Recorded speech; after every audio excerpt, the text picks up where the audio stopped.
राष्ट्रवादी शरदचंद्र पवार गटाचे राष्ट्रीय प्रवक्ते जितेंद्र आव्हाड आज सोलापूर दौऱ्यावर होते. साहेब, करता 15 ऑगस्टवरती बंदी काही ठिकाणी मटण विक्रीवरती आणली गेलेली, आपण कशा पद्धतीने बघता? याच्या आधी तर आपण सणांमध्ये वारी असेल त्या काळात वगैरे बघित होतो, पण 15 ऑगस्ट देखील अशी बंदी. कोणी कधी काय खावं हा कोणाचा काय अधिकार आहे का? शॉप अँड एस्टॅब्लिशमेंट ॲक्टमध्ये असं म्हटलं आहे की 15 ऑगस्ट किंवा काही दिवस दिलेले आहेत 26 जानेवारी की त्या दिवशी कत्तलखाने बंद ठेवा. मी जोपर्यंत मला जे ज्ञान आहे बहुजनांच्या एकंदर आर्थिक परिस्थिती मध्यमवर्गीय किंवा त्यापेक्षाही जो खालची आर्थिक परिस्थिती असलेला वर्ग आहे तो सुट्ट्यांच्या दिवसामध्ये खास करून रविवार असेल किंवा शुक्रवार असेल बुधवार असेल तर त्या दिवशी मांसभक्षण करतो.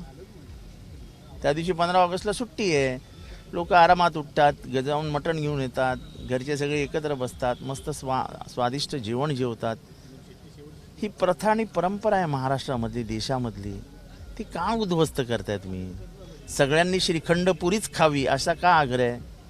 काल आदित्य ठाकरे असं म्हणाले की आमच्याकडे तर नैवेद्य दाखवण्याची परंपरा आहे नवरात्रीच्या काळामध्ये. आता मी जर तुळजापूरला जातो तर तुळजापूरला गेल्यानंतर मी तिथे जी बळी देण्याची प्रथा आहे ती प्रथेचं पालन करतोच.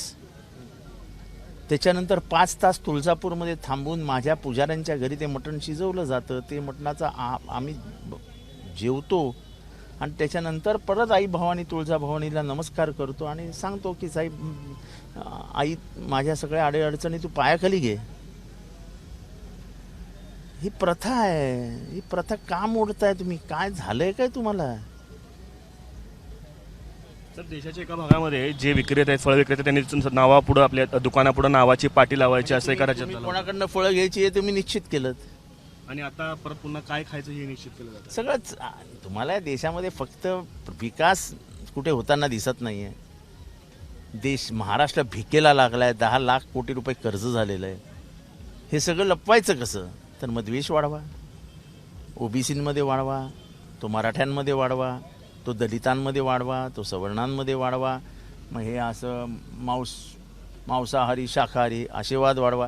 वाद वाढवून 2 घटकांना समोरासमोर उभं करा, आपाप सगळं काम होत झालं आपलं. सगळं स्वातंत्र्य दिन आणि व्यक्तिगत स्वातंत्र्याचा जो मुद्दा आहे त्यावरती कुठेतरी मला बरं वाटतं की पत्रकारांनाही हा मुद्दा पटलेला आहे, कारण का पत्रकारही त्या दिवशी मटण खाणार होते. आता कोणालाच मटण खायला मिळणार नसेल. असं आहे की शेवटी ह्याच्यात एक अर्थव्यवस्था आहे. बकरे पाळणारे, आता उस्मानाबादला जा तुम्हाला रस्त्यावरती बकरे दिसतात. ते काय बकरे काय घरात ठेवत नाहीत. उस्मानाबादचे बकरे हे भारतभर जातात उस्मानाबादी बकरे म्हणून आणि त्यांना प्रचंड मागणी आहे. या देशाची अर्थव्यवस्था देखील ह्या प्राणीमात्रांमुळे सावरली जाते. या देशाच्या अर्थव्यवस्थेला म्हणजे ते शेतकरी आहेत ना, ते बकरे पाळणारे शेतकरी आहेत ना, मग ते शेतकऱ्यांचे हाल कशाला करायचे? त्या दिवशी जर 500 बकरे विकले जाणार असतील तर नाही जाणार त्या दिवशी विकले. नुकसान कोणाचं आहे? सरकारचं आहे. हे काय घरात बसून आदेश काढतील आणि घरी मागवतील हॅमबर्गर, केंटुकी फ्राईड चिकन, सगळ्या इम्पोर्टेड जेवढे पण त्यांचे हे आहेत त्यांच्या मुलाबाळांसाठी येईल ते बर्गर बिर्गर भरलेलं सगळं. आमची मुलं राहतील उपाशी. कारण आमच्याकडे आता पूर्वीसारखं नाही की 1 किलो मटण आलं तर 1 किलो बटाटा. आता 100 ग्रॅम मटण आणि 1 किलो बटाटाची रस्सा बनतो, कारण आम्हाला फक्त वासावरती जेवायची सवय लागली. इतकी महागाई वाढली आहे.